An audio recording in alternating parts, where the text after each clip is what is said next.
Most people watching their portfolio go red right now are making a decision that will cost them significantly. Not because of what the market is doing, but because of how they are responding to it. They are going to sell, or freeze, or wait on the sidelines until things feel safe again. And by the time things feel safe again, the opportunity will already be gone. Because here is the pattern that every major market crash in modern history has produced without a single exception. A small group of investors, not smarter, not wealthier, not better connected, walked out the other side of every crash significantly richer than when it started. Not because they predicted the bottom, because they understood something that the panicking majority never does, that a falling market is not a disaster. It is a sale. And the 2026 market environment is running that sale right now. Here is the historical data that should completely reframe how you are looking at your portfolio today. After the dot-com crash, investors who kept buying through the decline and held through the recovery captured over 400% in returns over the following decade. After the 2008 financial crisis, the worst crash in a generation, the S&P 500 delivered more than 400% in total returns over the next 12 years. After the COVID crash of March 2020, which wiped out 34% of market value in 5 weeks, the index had fully recovered by August of that same year, 5 months later, and went on to reach all-time highs. Every single time, the investors who panicked and sold locked in permanent losses. Every single time, the investors who held or kept buying accumulated shares at prices they would never see again. Right now in 2026, the S&P 500 has already pulled back significantly from its highs. The CAPE ratio, which measures market valuation against historical earnings, recently sat near its second highest level in 150 years. A correction was not just possible, it was mathematically overdue. And corrections at elevated valuations have historically produced some of the most powerful subsequent recoveries in market history. By the end of this video, you will understand exactly why crashes create millionaires, who those people are, and the specific moves that put you in that group, instead of the one that watches the recovery happen from the sidelines. So make sure to stay until the end, leave a like, and let's start. The first thing to understand about how crashes create millionaires is that it has nothing to do with timing the bottom. Nobody times the bottom. Not professional fund managers. Not quantitative hedge funds with hundreds of analysts. Not Warren Buffett, who has said explicitly that he cannot predict short-term market movements and does not try. What the millionaire makers do is something completely different. They dollar cost average through the decline. Every month on a fixed schedule, they invest a fixed amount, regardless of what the market is doing, regardless of what the headlines say, regardless of how red their current portfolio looks. When prices are high, their fixed amount buys fewer shares. When prices drop, their fixed amount buys more shares. Over the course of a full market cycle, the decline and the recovery, their average cost per share ends up dramatically lower than the price at which the market eventually recovers. That lower average cost is the mechanism that creates wealth during crashes, not prediction, not courage. A system that automatically buys more when prices are lower. Here is what that looks like in concrete numbers. And this is the part that almost no one actually calculates. Imagine two investors, both with $1,000 per month to invest, both starting in January 2026. Investor A panics when the market drops 20% in March. She moves to cash and waits for certainty. She gets back in when the market has recovered and feels safe, at prices 15% above where she exited. Investor B keeps his automatic contributions running through the entire decline. In the months when the market is down 15% to 25%, his $1,000 is buying significantly more shares than it did when prices were at their peak. By the time the market recovers to its previous high, Investor B's portfolio is not just back to even, it is substantially ahead, because he accumulated shares at the discounted prices that Investor A missed entirely by sitting in cash. The crash did not hurt Investor B, it accelerated his wealth building.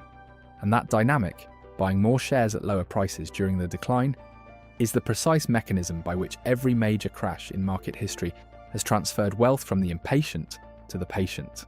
Now here is the part that should genuinely change how you think about the current environment. The 2026 setup is not just a random market correction. It is a correction happening from historically elevated valuations, which historically has produced stronger than average subsequent recoveries. When markets are expensive and then repriced lower, the assets available at the lower prices offer better long-term return potential than assets available at the peak. A 39-year-old logistics manager kept her automated monthly investment of $1,400 running through the entire 2022 bear market, a period when the S&P 500 declined approximately 25% from peak to trough. She did not look at her portfolio except once per quarter. She did not read the daily market news. She automated the system and let it run. By the end of 2023, when the market had fully recovered and pushed to new highs, her portfolio had grown to $186,000, significantly more than it would have reached if the bear market had never happened, because she had accumulated shares at the discounted prices during the decline.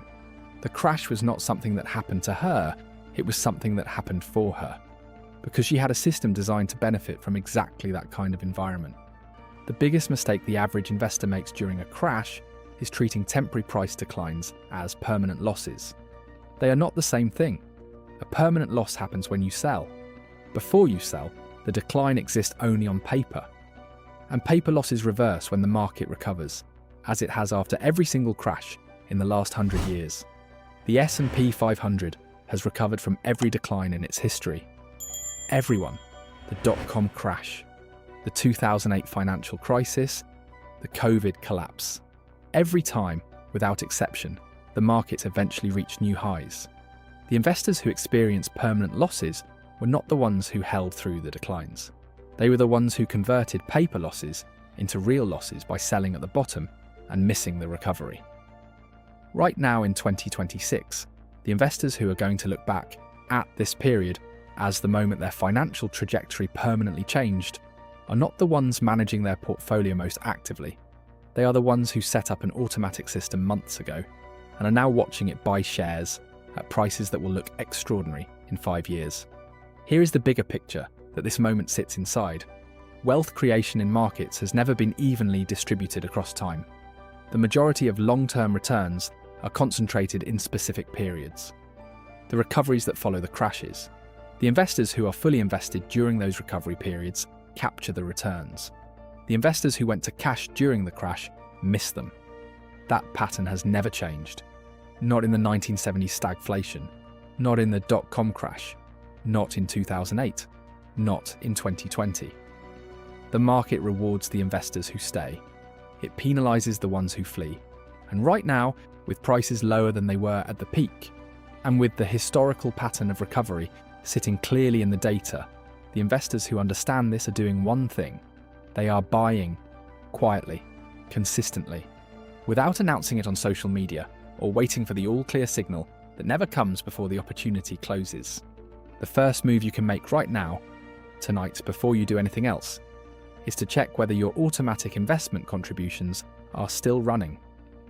If you pause them because of the volatility, restart them today. If you never set them up now. The shares available at today's prices are shares that will be worth significantly more when the market recovers. That recovery is not guaranteed to happen tomorrow. But based on every data point from every crash in the last 100 years, it is as close to certain as anything in investing gets. You drive a modest car, you keep your expenses lean, you invest consistently through the volatility. The people around you see the same market and feel only fear. You see the same market and understand it for what it is. The best buying opportunity you have had in years. Subscribe to this channel so you do not miss what is coming next. And watch the next video on screen. We already broke down the exact compounding strategy to use during a market crash. And this is exactly the moment to implement it.